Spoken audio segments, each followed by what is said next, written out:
because,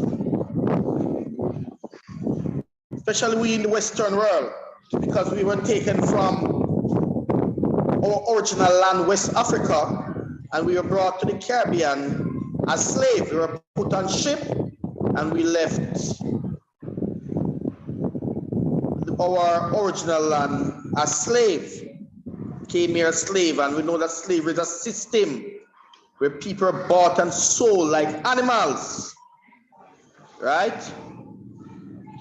They treat us so badly on the estate, treat us like any animals. Slaves had no right. Slaves had no right. So slavery was abolished out of Jamaica the 1st of August, 1838. So Black History Month is very important to us because in the earlier days, there was a saying that when you're black, you have to answer back. And when you're brown, you stick around. And when you're white, you are right. So as black, you have to answer back. No, we were not recognized. We just black people, we just look at black people look at themselves as ugly, poverty, and all of these things. Anything black no good.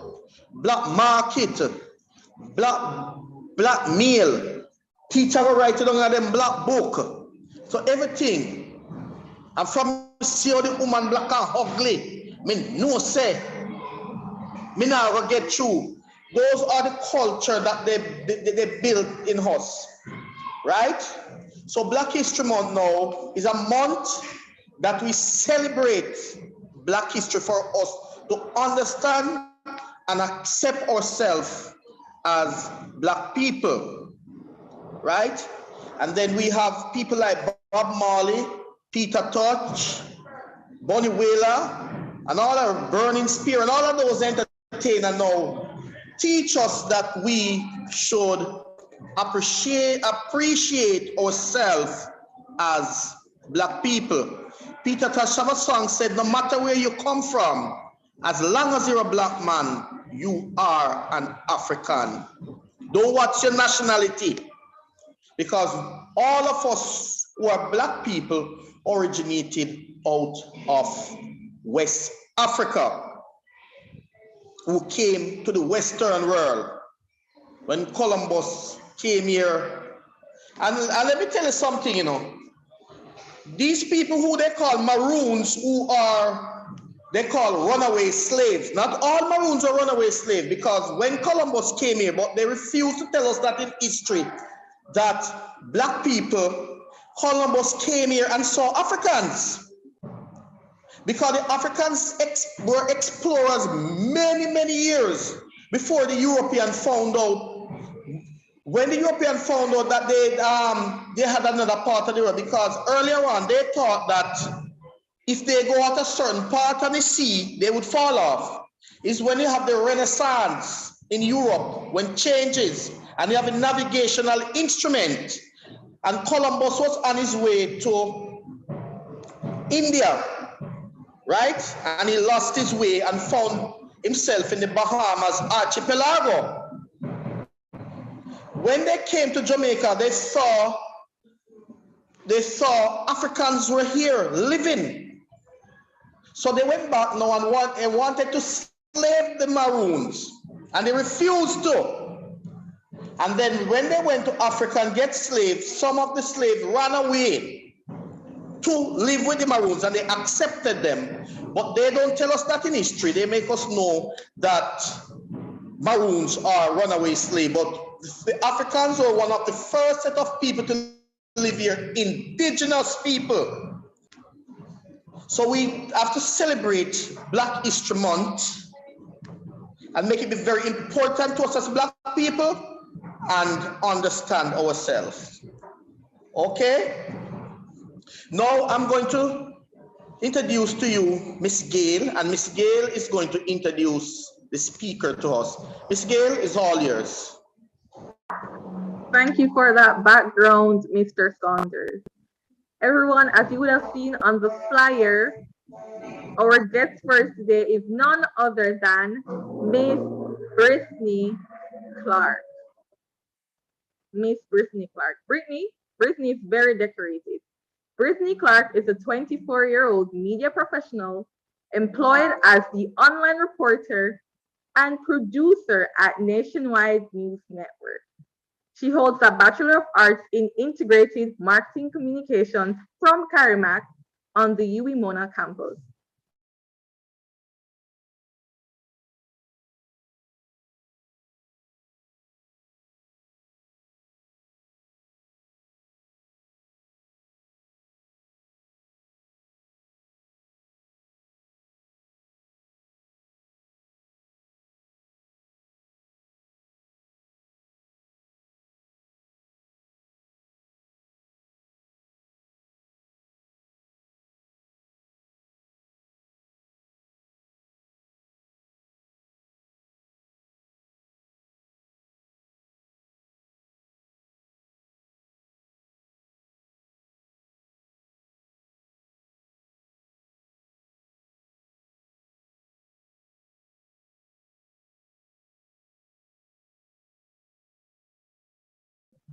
All right, I'm back.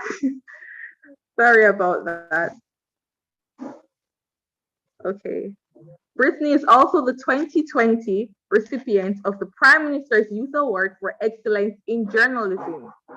She's passionate about outreach, personal development, and mental health. She sits as the Director of Youth Engagement and Development at I Inspire and as the Director of Community Mobilization for Jamaica Youth Empowerment through culture, arts, and nationalism. She's also the newly appointed chairperson for the Events and Projects Committee for Dress for Success Jamaica.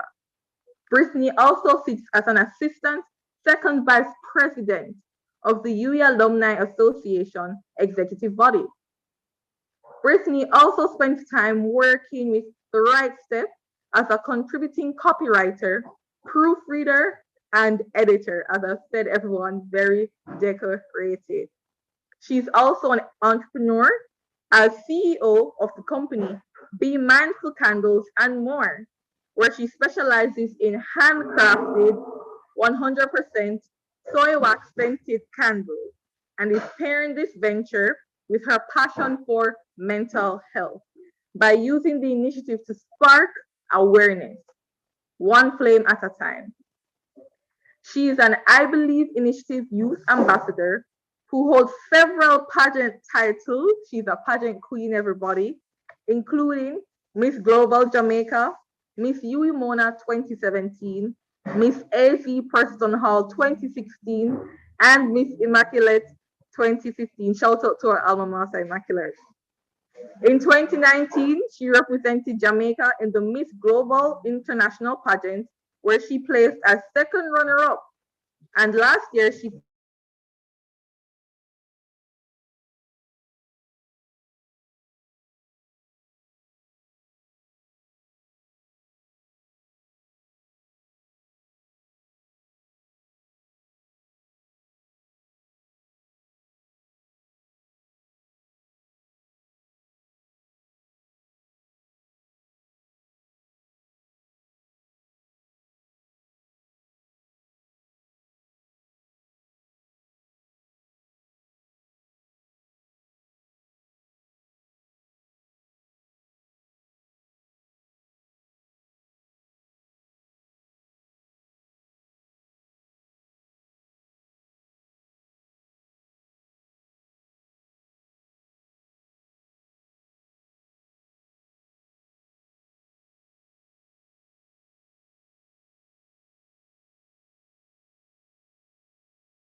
All right, everybody. It seems Gabby is having a little bit of technical issues. So thank you very much, Gabriel, for that introduction. And good afternoon to everyone who is here on the platform, members of staff, both auxiliary and administrative staff, students, guests, everybody who's here, thank you so much for joining. And thank you so much for having me to do the presentation today. Of course, Black Health and Wellness. It is Black History Month. We heard the opening presenter talk about, how we have to be cognizant of our history. We have to be proud of ourselves as Black people. And remember that, once you have Black in you, you are African. So remembering our roots and just being able to be proud of who we are, despite whatever stigmas or anything arise around us. Be proud of who we are, and we get an entire month just to celebrate, being Black people and being proud Black people. So I'm so happy to be here. It's only fitting that the theme for this year is Black Health and Wellness. We are in the middle of a pandemic.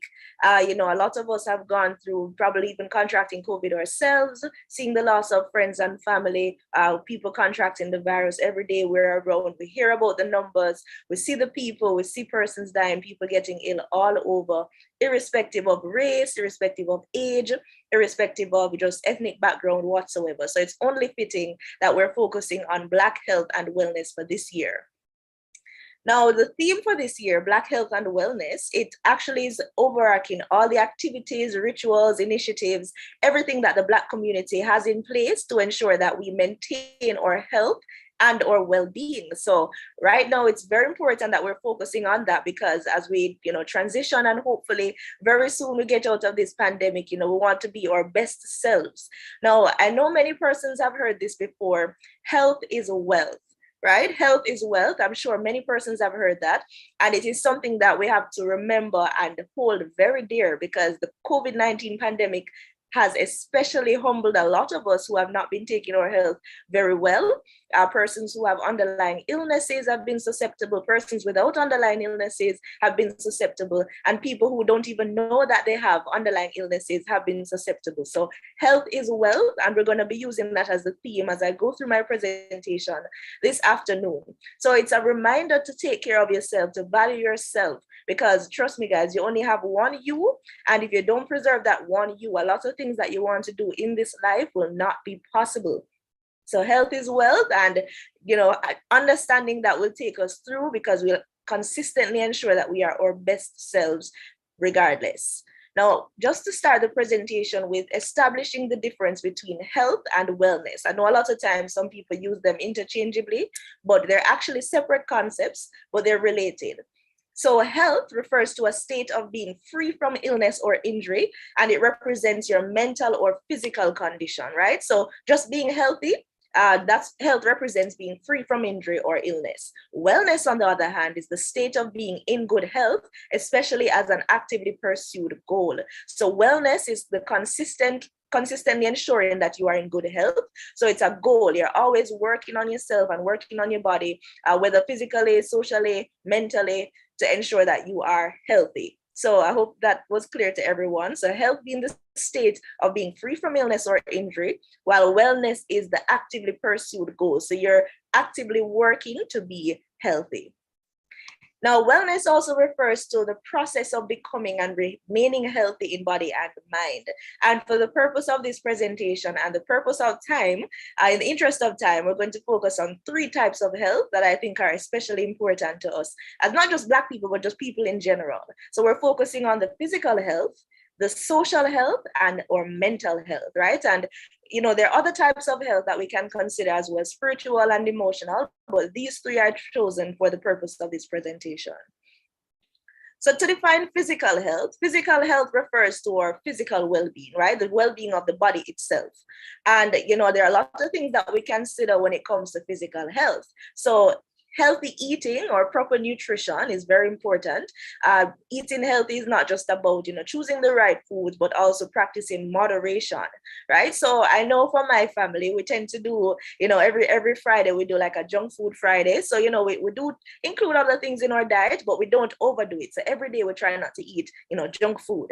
We also try to eat healthy in terms of balancing our meals, eating things from different food groups.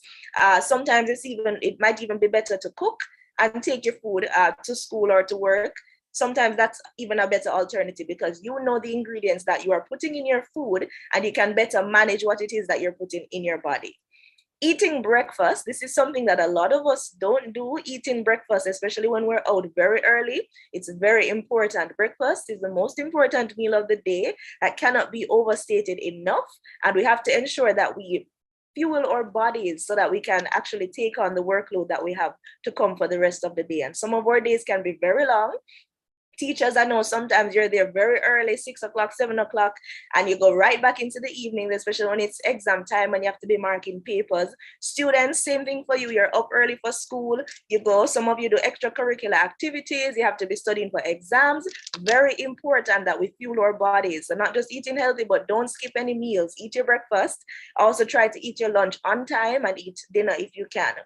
Limit the amount of processed foods. Opt for low-calorie beverages, reduce your alcohol intake. Now, I don't think any students here should be drinking alcohol. If you're under 18, you know that. But for the adults, don't use alcohol as a means of relieving stress because you don't want to lead to dependency. Avoid drugs. That goes right across the board. No drugs. And get enough sleep. Sleep is very important. You need at least 6 to 8 hours per day, depending on your workload and depending on your body. Some persons can survive on 6 hours. Some persons need up to the 8 hours, but getting enough sleep is very important as well. Now, one of the more important parts of physical health is exercise. So the physical activity. So exercise has a lot of benefits, right? It has benefits for the physical body in terms of strengthening our muscles, giving us the energy to go throughout the day. It sounds weird, but honestly, if you exercise for at least 30 minutes per day and do it consistently, you'll actually start to have more energy as you go on. So you have more energy to do more things. You start to feel tired, or rather less tired throughout the day as you go about your day-to-day activities. And all you need is 30 minutes a day. Right? 30 minutes, easy peasy. It sounds like a whole heap of minutes, but it's not a whole heap of minutes, trust me. Now, you may not necessarily be able to do, a full-on gym routine or anything like that, but just simply something like walking up the stairs instead of using the elevator when you go places. If you travel from the bus stop to school, you walk, probably do a little quick walk so that you're getting some more cardio in. 30 minutes a day, people, it's all you need. Trust me, it is very important. Now, some other benefits of exercise that I wanted to talk about included so as I mentioned, it talks about, helping you to get the energy going, but it also helps you to control your weight. It reduces your risk of certain diseases. It helps your body to manage blood sugar and insulin levels. It can help improve your mental health and your mood, and it can help keep your thinking, learning, and judgment skills sharp, especially as you age, right? So trust me, people, physical activity, exercise is something that is on my top priority list. Trust me, you will not regret it once you get started. What I can tell you is it may not be easy to start, just jump up and start right away because you will take some time to adjust, but trust me, give yourself 2 weeks of consistent physical activity and you will not regret it. Now, it also includes getting medical health, so getting regular checkups is important to your physical well-being as well.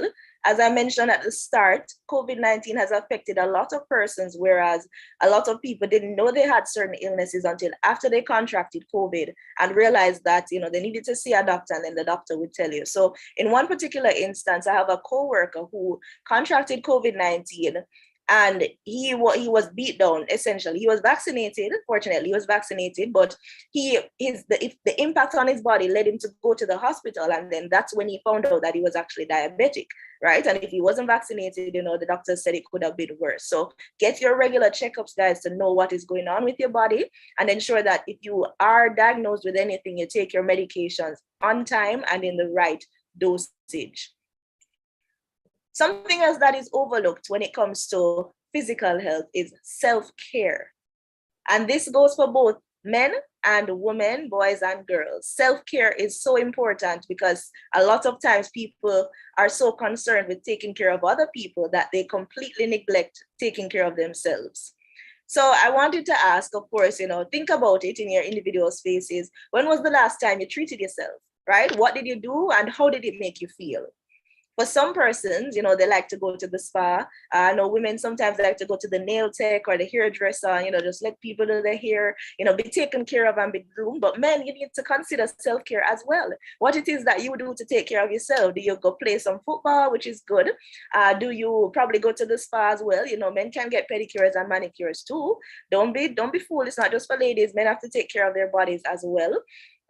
Do you buy yourself a gift? Do you go out with your friends? Do you find fun things to do? Go to a movie, stay home, watch some TV, relax for a little bit? What are the things that you do to take care of yourself? All of these things are important to consider when it comes to your physical health.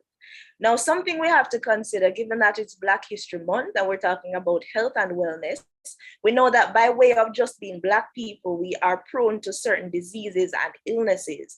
Now, some of them I wanted to mention include heart disease, which is actually one of the number one killers of persons aged 18 to 49. We have hypertension or high blood pressure. We have diabetes or sugar, some persons call it, stroke, cancer, and the list goes on. But we have to consider that we are prone to these things. And if we don't take care of our physical bodies, then we are, worsening the likelihood of us getting and contracting certain diseases. So as I mentioned, exercise helps with heart disease. It helps with hypertension. It helps with diabetes. And believe it or not, the effect that exercise has on the body, for example, for somebody who is managing their weight, it can actually reduce their risk of contracting diabetes, which then reduces their risk of contracting hypertension, and then reduces the risk of them contracting heart disease, right? So for any bio students here, any biology teachers here, you'll understand what I'm saying.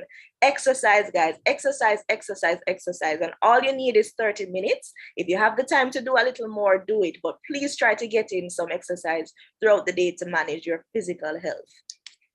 Now, the next health I want to talk about is social health, right? And total wellness health defines social health as the ability of individuals to form healthy and rewarding interpersonal relationships with others. Now, good social health looks like adapting to social situations, creating boundaries in friendships and relationships, having a supportive network of family and friends. Now, social health may look different for the teachers, the adults, as it relates to the children. And again, with the state of the pandemic, social health has been significantly impacted. So right now, I know under normal circumstances, I would be physically present with all of you here doing this presentation. But given the situation now, we are socially distant and a lot of things are confined to behind the computer screen. Now, this can have a negative impact on a lot of persons, especially the group that defines themselves as introverts versus extroverts. So I am more of an extrovert, right? Now, being extroverted means that we love the social interaction. We love being face-to-face with people. We love socializing. We love going out. We love enjoying ourselves. The pandemic has completely just cut that. COVID just said, hello, please stay at home. A lot of things going on now. People are dying, stay home. And that now, you have to now focus on the people around you, your friends, your family, and even yourself. You start to look into yourself to say, how is this affecting my social health? Now, social health can be affecting our intimate relationships as well, or family relationships and or peer relationships. So at school, I know the face-to-face is somewhat staggered now. So you may realize that, your friend who you left before COVID, you come back now and they're a little bit more reserved. They're a little less willing to, or a little less outspoken. You have to pay attention to that friend. And, you have to acknowledge that the pandemic may have affected that friend in a negative way. Similar to teachers. Teachers, I know you love being around your students, you love interacting with them face to face, you love being, physically there. You don't like having to say, oh, Johnny, get up, man, why are you sleeping behind the computer screen? Or, can you turn on your camera? You'll be able to be in the classroom with them. And I know it's affecting you as well. So extroverts, for example, gain energy from social interactions. Introverts have to make a more intentional effort. Sometimes their social battery runs out very easily. And of course, with the state of the pandemic, things have just gotten significantly worse. Now, Healthy Life MD says that interacting regularly with other people appears to lower your risk of heart disease, depression, and early death. A strong social network is associated with a healthy endocrine system and healthier cardiovascular functioning. So believe it or not, socializing is good for your health. And we refer to that as our social health. We have to make a deliberate effort to manage our social health, especially now when I'm moving into the topic of mental health. Affecting our social health, so having people in social isolation for 2 years, it can do a lot of damage, right? It can do a lot of damage to our children. It can do a lot of damage to us as adults, can do a lot of damage to teenagers, because we are people, we're social beings. So we need the social interaction to just be a part of the healthy whole that we want to be. So as I mentioned earlier, physical health, very important. Social health, very important. And the next important health I'm going to speak about is your mental health. Now, in my bio, she mentioned that I'm a mental health advocate. This is something I've been doing for over 7 years. I actually started my mental health advocacy in 2014 when I was in high school. And since then, I've just seen a need to just speak about it in any space that I'm given. It's so important, especially among us as Black people, where we have so many challenges. We have, persons in the United States, they face a lot of racism and discrimination. Even out here in Jamaica, people are going through different levels of discrimination. A lot of people, as the earlier presenter said, they feel like, oh, Black not good, anything Black not good. It's something that people say all the time, and it is so damaging to our well-being and mental well-being. Now, only recently, I realized that the topic of mental health is becoming more, or rather less stigmatized, right? So it's something more people are willing to speak about. And we want to establish, first of all, that mental health has nothing to do with madness. It has nothing to do with that. That is actually a term that we do not use in the mental health community. So when we see persons on the street going through whatever it is, and you see them and people say, oh, the madman or whatever, it's not about madness. Mental health, let's distinguish. Mental health and illness are two different things. Mental health speaks to our emotional, psychological, social well-being. It affects how you think, how you feel, and how you act, and it's an important part of our overall health and well-being. So everybody has mental health to think about. Mental illness refers to when something is wrong, and you may go as far as to get diagnosed with something such as depression, anxiety disorder, a little more serious schizophrenia, bipolar disorder. That's when, there's a challenge, but still it has nothing to do with madness. So that's a term that we're going to debunk and never use again, right? So please avoid referring to people as crazy, avoid referring to people as mad. That is not what mental health is about, and that's not what mental illness is about. Now, everybody has mental health, right? Everybody has mental health. It's not madness. And it affects people of all ages and all walks of life. So COVID-19 has significantly heightened the effects of the grief, the isolation. Some people have lost their jobs. Some people are living in fear because they just don't want to catch COVID. They don't want to lose any family members. And these things can lead to a lot of other issues, such as, increased alcohol use, anxiety disorder, a whole wealth of stuff. And given that I'm speaking to both adults and students as well, young people are especially at risk, because this is within this time frame, it's your formative years, your teenagers. You want to live your life, you want to have fun, you want to meet new people, but you're forced to stay inside. You're robbed of this social interaction that you used to and the freedom that you used to. You can't go out with your friend them as you could. You can't, I know some people still play their community sports and football and netball and so forth, but when it could be that, okay, you and your friends group up and go to the movies, it's been limited, and that can significantly affect your mental health. Now, worldwide, they say actually 1 in every 6 people have a mental illness. So they didn't say boy or girl or etc. 1 in every 6 people, irrespective of age, has a mental illness, but not all of them are diagnosed. Now, about 13% of the global population is affected by mental illness. In the United States, for example, the most common mental illnesses in the US are anxiety disorder, which affects 40 million adults. We also have in Jamaica, 3% of Jamaicans have a depressive disorder, so depression, and 4.1 have anxiety disorder. Women are at a disproportionate risk for both disorders. Why is that? Well, for example, with social media that we young people love so much, social media has been proven to be one of the main triggers for issues like depression and anxiety. Why women? Because a lot of times women are on these platforms comparing themselves to unrealistic expectations. Social media, I don't want to say it's not real, because sometimes you may get a real representation of a person's life, but majority of the time, a lot of the things you see on social media are made up or beautified or prettied up just to show off that, okay, life can be better, but this is not really how it is all the time. Now, speaking to the girls and the women here, stop that habit. It is very damaging to you as an individual. Practice the self-care by not comparing yourself to anything. Be happy with how you look.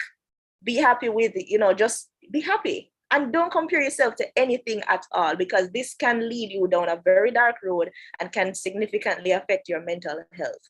Men, on the other hand, are affected too. They may not go as far as to compare themselves to these persons on social media platforms, but it happens as well. You have a lot of men who go through a lot of things. For example, as I mentioned, 3.7 women have depression and 4.3% have anxiety, but 2.3% of men have each disorder.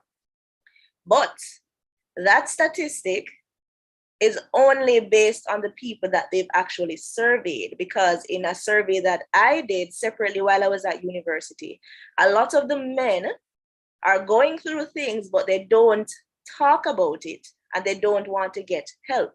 So men also go through depression.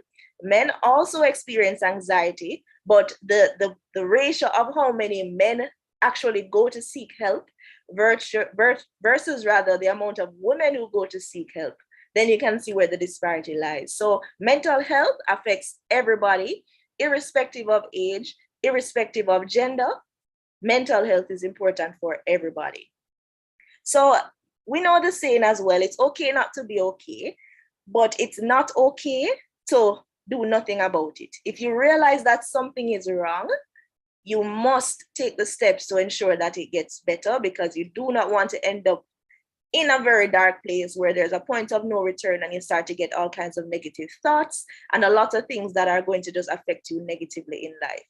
Some ways to manage your mental health include learning to express your feelings, especially at the men, exclamation mark, exclamation mark.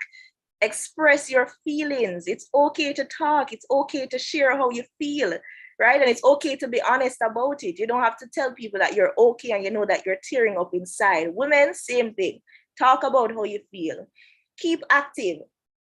See how it's related again? Keeping active, that physical activity, all you need is 30 minutes, people, whether in the morning, if you want to run up and down some stairs at lunchtime, if you want to do it after school, whatever it is, keep active.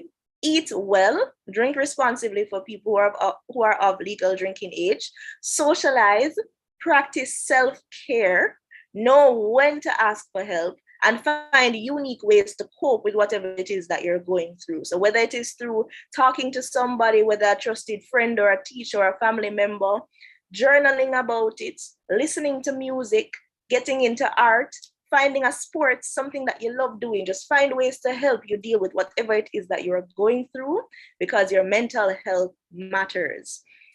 Now, the mental health sector in Jamaica, unfortunately, it's very under-resourced, but you have the privilege of having a guidance counselor who understands the situation of mental health. I don't know if teachers go to the guidance counselor as well, but trust me, I think that would be a great option as well. If teachers are available to go to guidance counselors just to talk, do that. Counseling is also available. The Ministry of Health and Wellness has some helplines that persons can use if they need to get help. But it's something that the government needs to do to kind of improve the sector, mental health sector. But trust me, it all starts with getting the conversation going and ensuring that everybody understands the importance of mental health. So for the presentation, I spoke about 3 types of health: physical health, social health, and mental health. And in the interest of Black History Month and the theme being Black health and wellness, we need to take care of ourselves more. So treat yourself kindly, people. Be kind to yourself. Think about all the positive things in your life that you're grateful for. What are you grateful for? How can you improve your lifestyle? How can you preserve yourself to ensure that you are a better adult for the young people, better adults, and even the adults? How can you be an even better adult, right? So think of the different ways that it is that you can protect yourself, guys. Black people are so strong. We are so powerful. We are united in just the whole nation of just being Black. Right? So Black people, take care of yourselves. You are beautiful. Black is beautiful. Anybody who has ever questioned that, please start to rethink yourself. I think a lot of times why people face racism and discrimination is because a lot of people are jealous. They're just jealous because we're just good. We have so much talent. We look amazing. The skin just nice. The melanin, everything is just going really great. And trust me, guys, being a Black person in Jamaica as well is an absolute blessing. I don't know if you look around and see how much Jamaica has to offer in the sporting industry, in the creative arts, in the music. We are such a blessed nation. And I think that everybody needs to just think about those things when it comes to, if you ever have a point in your life where you doubt yourself and you feel like you're not good enough, look around you. You are good enough just by being yourself and just by being a part of such a rich and diverse culture. So yeah, so that was the end of my presentation. I'm not sure who to turn over to right now, but if there are any questions at all, I'm free to take them. And guys, remember, guys, even though we're winding down for Black History Month, you're a Black person 24/7. So just love yourself, respect yourself, and just be your best self right throughout. And remember to take care of yourself. Practice self-care. Consider your mental health. Your mental health matters. And get physically active. All you need is 30 minutes a day, and you're on your way. All right, thank you.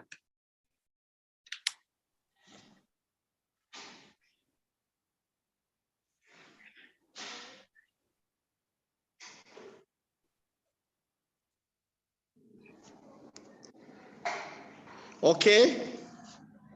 Thank you very much.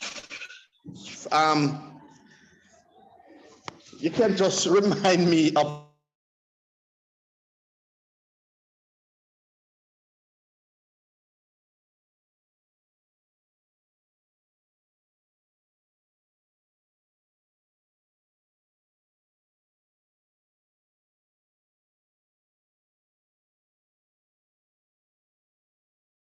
Oh, I'm not sure what happened there. Is it my name, Britney Clark?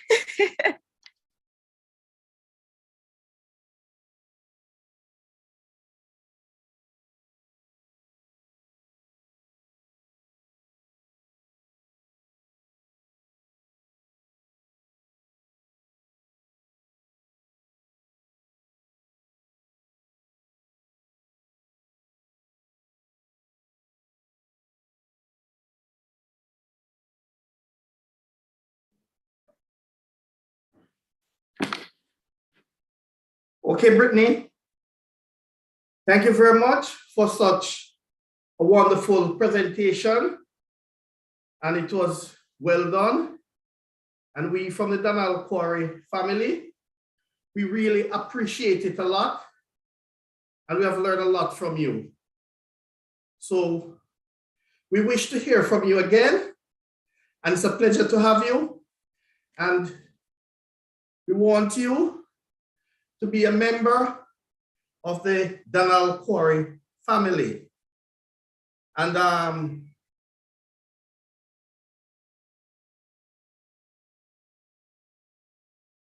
oh, okay, so you're a Miss Jamaica World finalist last year. Okay, Yes. nice, nice. You look it, you're beautiful. So thank you very much. And we hope to hear from you again. And Miss Gail, thank you for having Brittany. And we want you to make Brittany be a part of our family. So we hope to hear from you again, Brittany. All right? Thank you very much. All right, no problem. Thank you so much for having me, and have a great rest of the week. Okay, thanks.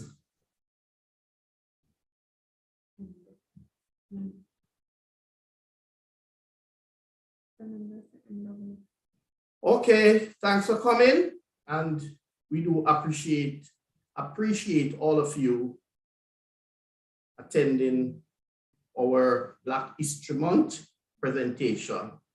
And that's the end. Thanks very much, everyone.